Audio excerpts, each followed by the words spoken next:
Assalamualaikum warahmatullahi wabarakatuh. Alhamdulillah kita bisa bertemu kembali dalam pembelajaran jarak jauh yang kali ini pembahasan kita adalah tentang warisan. Namun sebelumnya mari kita berdoa terlebih dahulu.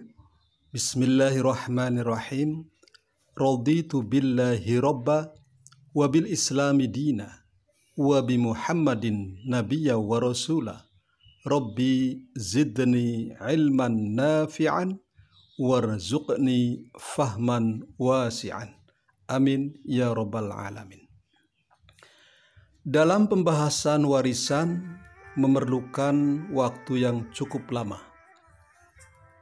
Untuk itu saya bagi pembahasannya menjadi 3 bagian atau 3 pertemuan. Dalam pertemuan pertama ini yang akan kita bahas adalah tentang pengertian warisan, hal-hal yang harus diselesaikan sebelum warisan dibagikan, sebab-sebab memperoleh warisan, sebab-sebab tidak memperoleh warisan, dan tentang ahli waris.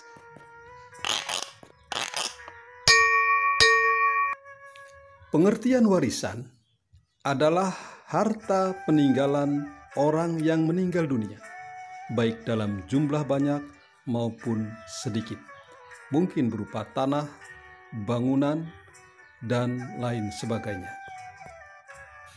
Adapun ilmu yang mempelajari tentang ketentuan bagi waris disebut ilmu faraid. Sebelum harta warisan dibagikan kepada ahli waris, ada beberapa hal yang perlu diselesaikan terlebih dahulu. Pertama, biaya pengurusan jenazah yang berkaitan dengan kain kafan, biaya penggalian kubur, dan lain-lain. Yang kedua, yaitu zakat. Barangkali ada harta yang belum dikeluarkan zakatnya. Ini harus segera dikeluarkan. Yang ketiga, yaitu hutang. Ahli waris harus segera menyelesaikan hutang yang ditinggalkan oleh almarhum atau almarhumah. Dan yang keempat, wasiat. Barangkali selama hidupnya beliau akan memberikan wasiat baik kepada sanak famili ataupun mungkin lembaga sosial. Dan untuk wasiat ini tidak lebih dari 1/3 dari harta yang ditinggalkan. Adapun sebab-sebab memperoleh warisan. Seseorang mendapatkan harta warisan disebabkan oleh hal-hal berikut.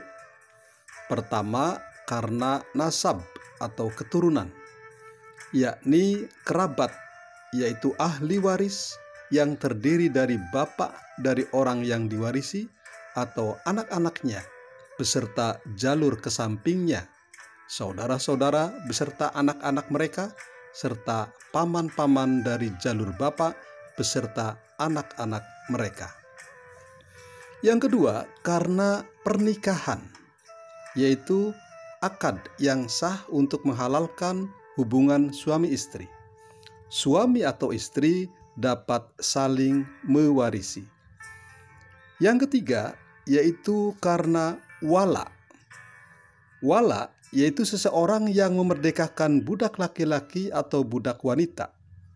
Jika budak yang dimerdekakan meninggal dunia, sedang ia tidak meninggalkan ahli waris, maka hartanya diwarisi oleh yang memerdekakannya itu. Berikutnya adalah sebab-sebab tidak memperoleh warisan.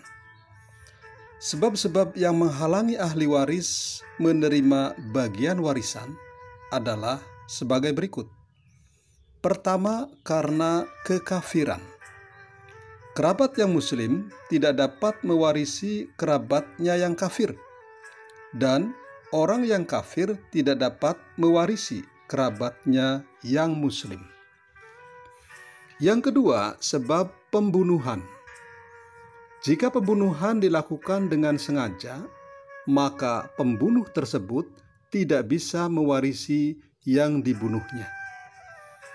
Sebab ketiga yaitu perbudakan.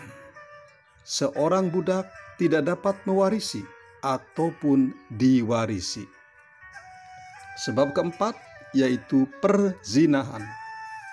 Seorang anak yang terlahir dari hasil perzinahan tidak dapat diwarisi dan mewarisi bapaknya.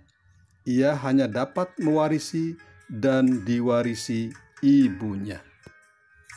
Penjelasan berikutnya tentang ahli waris. Ahli waris adalah orang-orang yang berhak menerima warisan. Jumlah ahli waris yang berhak menerima harta warisan dari seseorang yang meninggal dunia ada 25 kedudukan orang, yaitu 15 orang dari ahli waris laki-laki dan 10 orang dari ahli waris perempuan. Ahli waris ada dua macam. Pertama, ahli waris dzawil furud, yaitu ahli waris yang bagiannya sudah ditentukan. Ada yang mendapat 1/2, 1/4, 1/8, 2/3, 1/3, dan 1/6. Yang kedua yaitu ahli waris asobah, yaitu ahli waris yang perolehan bagian dari harta warisannya tidak ditetapkan bagian-bagian tertentu, tetapi mengambil sisa warisan setelah ahli waris dzawil furud mengambil bagiannya. Penjelasan lebih lanjut tentang ahli waris akan diterangkan pada pertemuan berikutnya. Mari kita akhiri pertemuan kali ini dengan berdoa. Bismillahirrahmanirrahim. Allahumma arinal haqqa haqqa warzuqna ittiba'ah wa arinal batila batila warzuqna ijtinabah. Alhamdulillahi rabbil alamin. Wassalamualaikum warahmatullahi wabarakatuh.